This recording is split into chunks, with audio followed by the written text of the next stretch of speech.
俄罗斯再次征兵16万，普京放话愿打一场100年战争。荷兰、瑞典帮助乌克兰强化谈判地位。德国要求欧盟剥夺匈牙利投票权。乌军月末大丰收，单日收复多个定居点。俄罗斯部署新电子设备对乌军进行反制。普京和泽连斯基的拖延让特朗普逐渐失去耐心。美俄矿场协议进入谈判阶段，美国是否承认这些资源属于俄罗斯？精彩内容马上开始。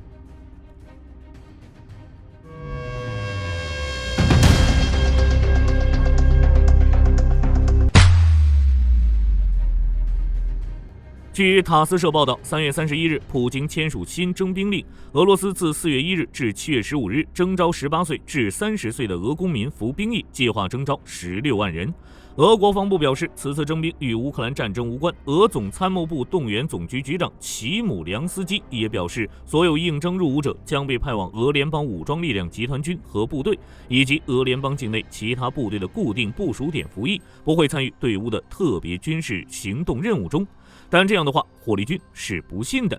2024年春季，俄罗斯征兵15万，秋季又征兵13.3万，如今更是再次征兵16万。俄武装力量编制目前已增至近240万人，其中军事人员约150万人。怪不得普京敢放话，愿意打一场100年战争。据德国焦点网3月30日的报道，普京于3月18日在与一批有影响力的商界代表举行闭门会谈时表示，愿意打一场100年战争。他们讨论的话题包括乌克兰战争以及俄美关系。普京向与会者说明，任何和平进程都是漫长的，他不保证谈判能取得成果。另外，3月27日，普京在摩尔曼斯克州视察期间，与阿尔汉格尔斯克号核潜艇官兵交流时也表示，俄军会进一步收割乌军。普京称，俄罗斯愿意和平解决乌克兰危机，但必须消除冲突根源。俄罗斯希望能在长久的历史前景中确保自己的安全。普京近期种种强硬表态都反映出俄罗斯并不会轻信美国和欧洲，同时希望能彻底击溃乌军，而俄罗斯的强势自然让小弟欢欣不已。如匈牙利就跳出来要求欧盟解除对俄罗斯的个人制裁。据俄新社报道，3月31日，匈牙利外长彼得西亚尔多表示，乌克兰对俄罗斯能源基础设施的攻击是对匈牙利主权的威胁，尤其是乌克兰对德鲁日巴输油管道及其连接基础设施的攻击，已严重影响了匈牙利获取能源。令人好笑的是，西亚尔多只提乌克兰袭击俄能源设施，且因此要求欧盟解除对9名俄罗斯公民的制裁，但却并未提及俄军对乌克兰能源基础设施的持续打击。面对双标的匈牙利，欧盟已失去对匈牙利的耐心。3月31日，据政客网报道，德国新一届梅尔茨政府正推动欧盟对匈牙利实施制裁，且力度很大。据悉，梅尔茨新政府将敦促欧盟削减对匈牙利的资助，并取消其投票权，以抗议其违反欧盟的主要原则。同时，梅尔茨新政府还将敦促欧盟对行为不端的国家采取更强硬的措施。尽管没有公开点名，但显然指的还是匈牙利。梅尔茨政府表示，闲话说得够多了，是时候采取行动了。德国作为欧盟最大的出资国，此次势必会让匈牙利好看。与此同时，欧洲继续对乌克兰提供财政和军事援助。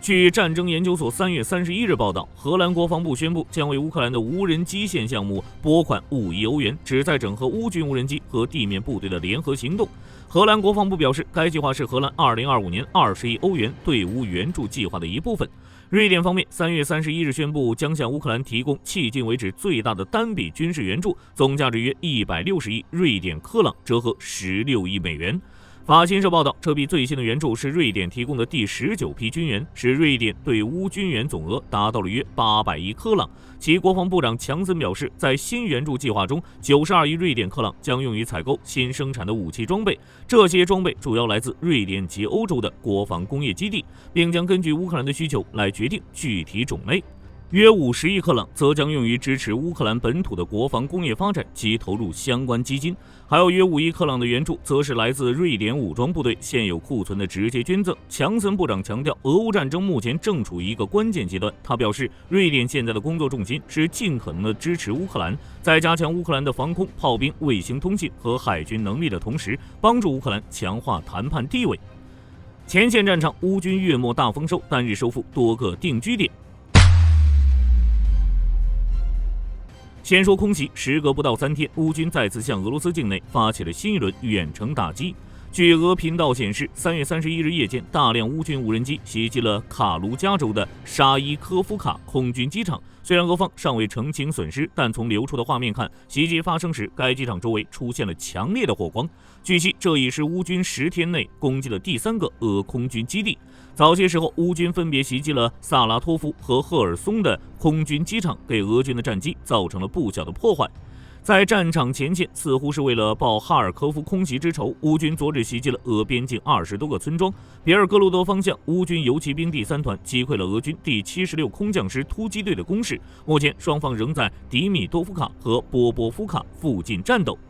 值得注意的是，据俄频道称，3月30日前后，俄空天军在别尔哥罗德的伊万诺夫斯卡亚附近侦察时，不慎朝本方控制区投掷了炸弹。当地利西查村的一处墓地被击中，随即引发大规模爆炸。不过，也有消息称，该地的大爆炸是因为无人机袭击引爆了俄军一个弹药库导致。目前，俄罗斯官方尚未回应此事，相关消息有待进一步验证。当然，即便被证实是俄罗斯又一起误击事件，火力军也不感到意外。据统计，光2024年，俄军就有多达165枚导弹误袭了本方的控制地，地点分布俄罗斯境内和乌东战场。霍尔斯克苏梅方向，3月31日，乌军第67旅和第36海军陆战旅成功将在沃洛季米利夫卡越境的俄军第1427步枪团小队推回了俄罗斯境内。库皮扬斯克方向，乌军乘坐装甲车3路突进，向奥斯基尔河西岸的俄桥头堡发起猛攻，成功夺回了4.2平方公里俄军控制区。目前战斗还在持续中。据悉，俄军的这个桥头堡约20平方公里，有500多俄守军。只不过由于架不起浮桥，俄军只能依靠橡皮艇运输补给，这意味着桥头堡内的俄军得不到坦克与装甲等重火力支援，而此地距离斯瓦托夫补给点有75公里。上述种种条件给乌军收复桥头堡创造了良好计划。若是行动顺利，这500余名俄军估计1周内就会被全部消灭。莱曼方向，乌克兰的霍尔蒂察集团军3月31日表示，俄军很可能已将更多训练有素的合同兵调到了该处战场，因为此处接触线上，俄军指挥部安排了更多的俄军步兵，对泽莱纳多林纳村、新米哈伊利夫卡村以及迪布罗瓦等地发起了步兵突击。顿涅茨克州恰索夫亚尔方向，3月31日，乌军在南部普列德杰尼与比拉霍拉山附近击退了俄军一个排规模的机械化攻击，并摧毁了至少3辆装甲车。同时，在乌军发起的反击战中，一名作战的乌军炮兵报告说，如今面临的最大问题是如何解决俄军的光纤无人机。这名士兵表示，带有光纤电缆的俄军无人机可以无视乌军的电子干扰。目前，乌军只能通过在交通道路上布置反无人机网，来保护己方设备免受俄军光纤无人机袭击。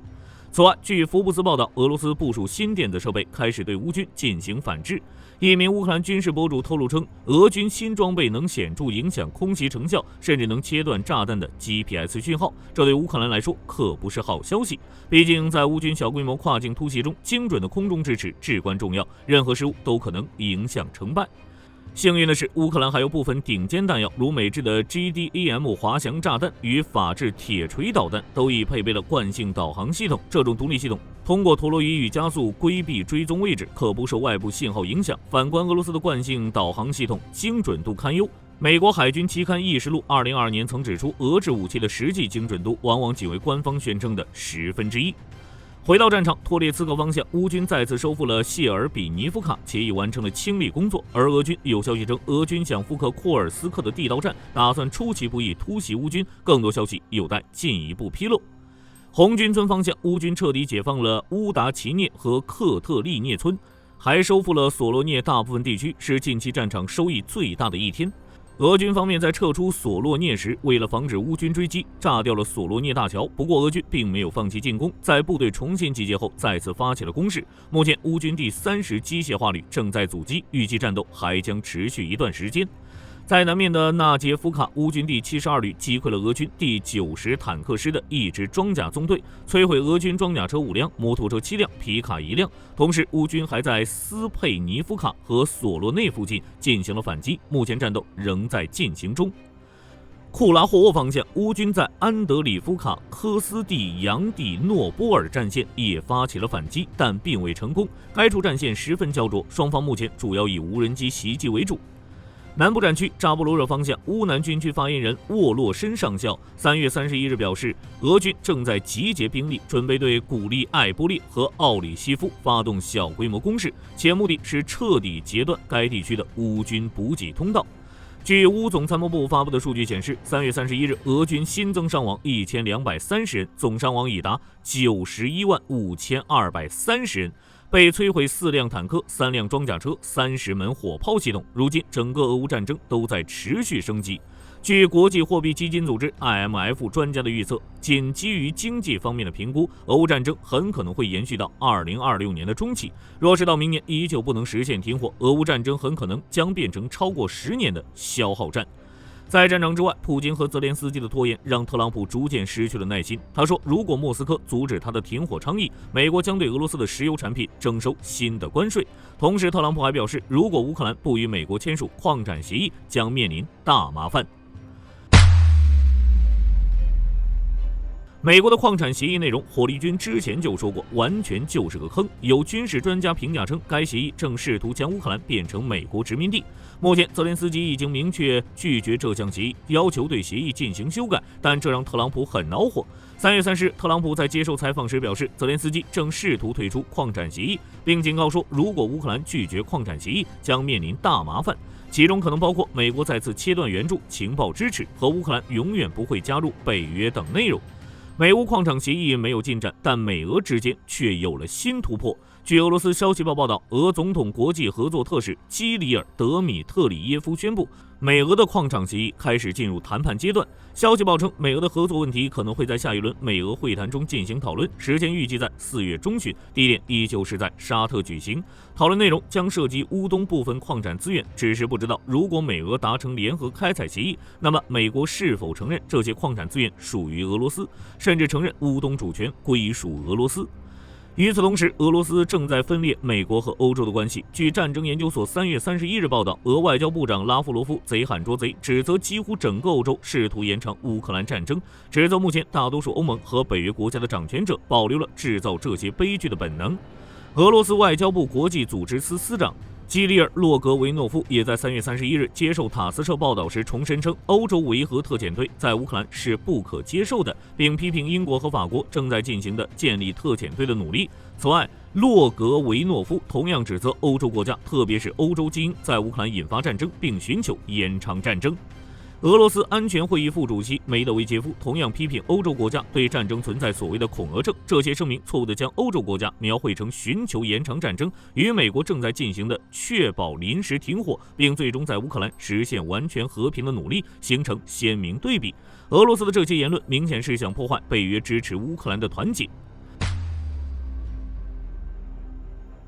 据乌克兰拉祖姆科夫中心2月28日至3月6日进行的民意调查显示，有2/3的乌克兰民众反对在战争时期举行总统或议会选举。有调查数据中，仅有22%的受访者对乌克兰在战时举行全国性选举表示支持，而多数受访者持反对态度。此外，多数乌克兰公民也反对在安全局势允许的地区提前举行地方选举，仅25%的受访者支持这一想法，63%的受访者反对。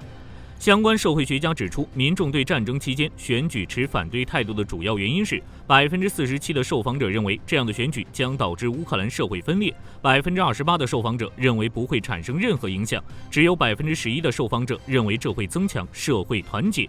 调查数据还显示，有49%的乌克兰民众认为，在战争期间更换政府将不利于战胜俄罗斯，有20%的人认为不会产生任何影响，仅有13%的受访者认为更换政府有助于取得胜利。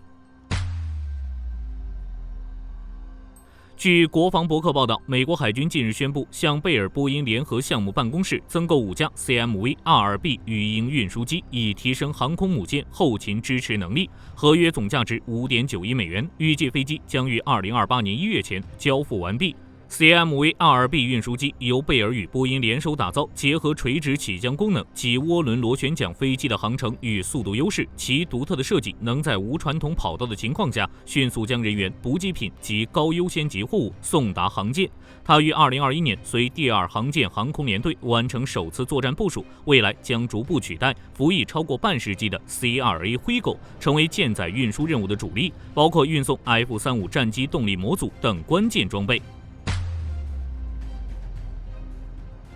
据中时新闻网25日报道，美军在取消增程火炮计划后，仍然希望获得机动远程火炮能力。美国陆军未来司令部司令雷尼表示，炮兵仍是战场核心，为此，美国陆军打算与盟国合作，寻求替代方案。据悉，美国陆军曾于2021年在亚利桑那州育马实验场测试各型自走炮，最后选择投资增程火炮系统。该系统使用58倍镜火炮，搭载于 M109圣骑士自走炮底盘，射程可达70公里，几乎是现役火炮射程的2倍。但随着 ERCA 计划取消，美国陆军仍需要远程火炮，因此美国就开始派遣团队前往德国、韩国、瑞典和以色列考察其现役装备，寻找替代品。今年1月，美国陆军宣布，2026年1月将在育马实验场再次举行火炮测试，计划提供每组参赛团队约500万美元，进行为期9个月的评估，再决定具体规格与发展策略。对此，国际各军工企业普遍认为，这是个展示新技术与新系统的机会。尤其在乌克兰战争凸显火炮的重要性后，各国均加速了火炮的现代化进程，其中多款可能参与测试的系统也在战场验证过实力。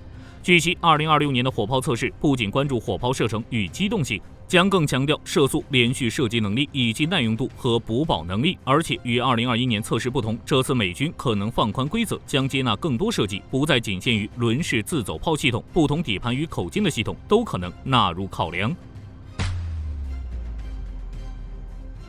波音防务公司在 X 平台上表示，第2批次的 F-15EX 战机已准备交付给美国空军。值得注意的是，第2批次的 F-15EX 已不再加装适型油箱。至于原因，目前美国空军与波音都没有明确解释。根据原计划，新的 F-15EX 将提供给奥勒冈州空军国民兵第142联队，该部队担负着美国国土防御和空中主权任务。目前，该联队配备的是 F-15C， 是20世纪70年代末由麦道公司所推出的第4代空中优势战机。尽管 F-15C 在核心任务上仍具有很强的能力，但由于服役岁月太久，机身已出现难以弥补的疲劳，而且战机2000年前后已进行过一次性能提升，在进行第2段现代化工程，在成本效益上已不如新造战机。而 F-15EX 作为 F-15家族最先进的版本，也可能是最终版，同时它还是 F-15C 的转型。据悉 F-15EX 保留了 F-15C 的空气动力学性能，以及经过40年飞行验证的双引擎可靠性，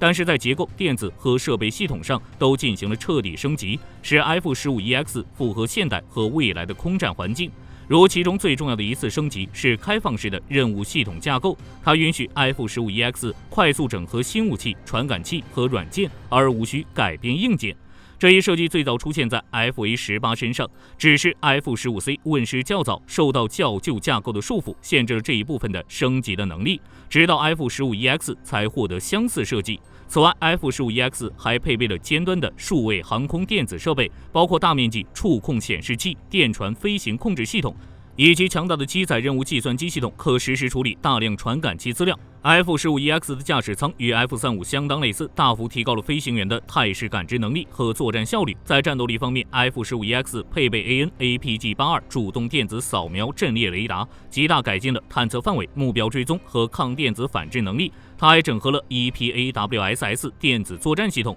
使飞机能够探测干扰和躲避防空导弹的威胁。这使得 F-15EX 虽然没有隐身外形，但是仍然具备良好的战场防御能力。而 F-15EX 最能改变游戏规则的功能是其夸张的弹药携带量，它可在12个外部挂点和2个适行型武器架上携带超过13吨的弹药，比任何美国其他同类型战机都要多。这使得 F-15EX 既可以执行空中优势任务，又可执行空对地打击任务，也具有发射高超音速导弹的潜力。好了，本期内容到这里就结束了。普京放话愿意打一场100年战争，是否意味着其不想停火，想继续扩张呢？美国又是否会承认乌东矿产资源属于俄罗斯呢？欢迎在评论区留言讨论。我是火力军，下期再见。